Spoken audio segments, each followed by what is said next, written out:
course, in our town. So we've got a couple of mutual interests, and April's also on the San Mateo County Democratic Central Committee, and as president, I'm only part of the San Mateo County Democratic Central Committee.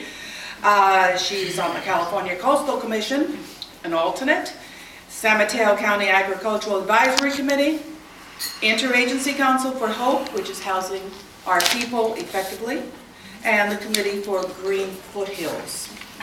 April has been in this county about 40 years, 3 years shorter than mine. I'm 43 years in the county.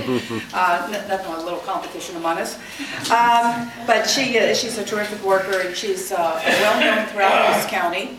And she is a local business owner and an active member of the Half Moon Bay Coastside Chamber of Commerce.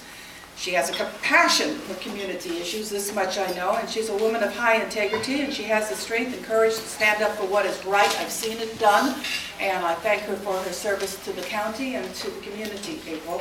So with no further words, let's present April Vargas, candidate for supervisor. Bravo.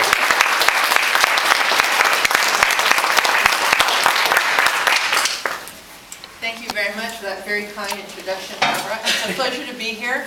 I'm always happy to talk with people who are so involved in their community and care so much about local issues and national issues. And I know the Pacifica Democrats have had a long history of wonderful activism on behalf of the principles that we all know are so important so that we'll have a strong democracy.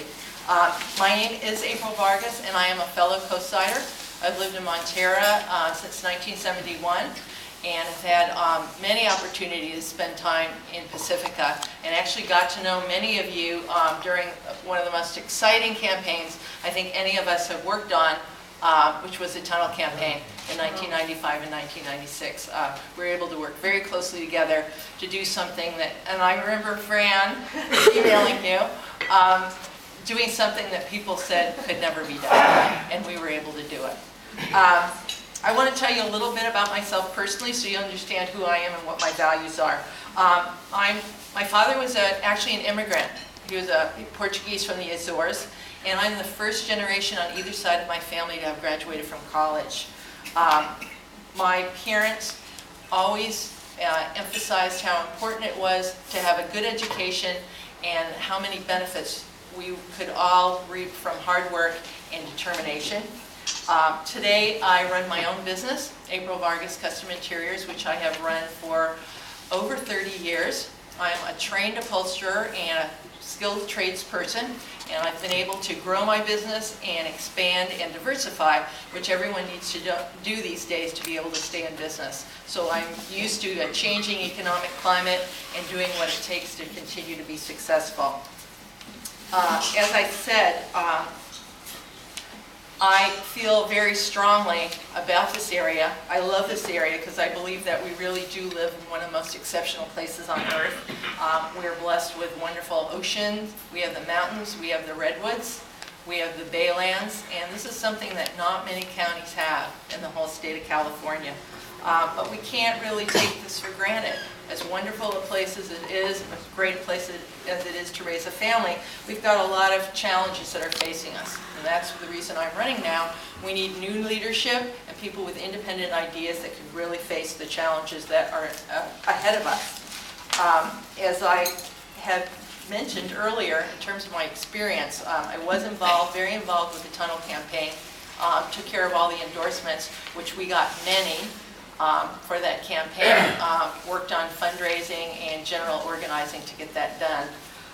After that was passed successfully, we went on then to expand the Mid-Peninsula Regional Open Space District to the coast side.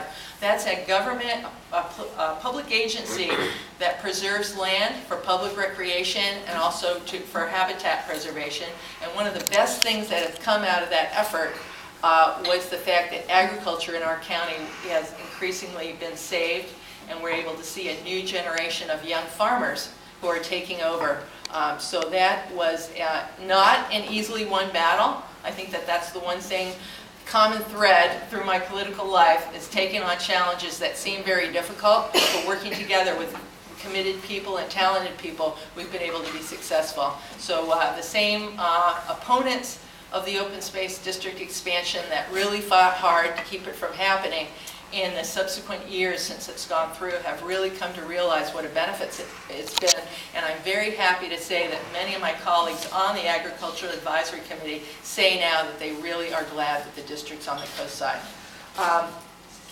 One of the other things that I worked on, which at the time I signed on in 2007, many people thought could never happen, was the election of Barack Obama. Susan and I ran as delegates, and we're very, very honored to have been able to go to Denver, see the incredible amount of energy that was there, and then later I came back and continued working on behalf of Barack. I ran the phone banks in South San Francisco during the primary, which we didn't win that one, but he won so many other states on Super Tuesday that we knew we could keep going. And I personally believe that if so many people hadn't voted absentee, that we probably would have taken California. But John Edwards was still in the race at the time our absentee ballots went out. And I know a lot of people who voted for Edwards who later would have voted for Barack. However, we kept going, and we had a very, very vibrant headquarters in San Carlos for San Mateo County. Had thousands of volunteers going in, phone banking. I went to Nevada 3 times. I went to Texas, which was wonderful, canvassing, and we just worked really hard and we got it done.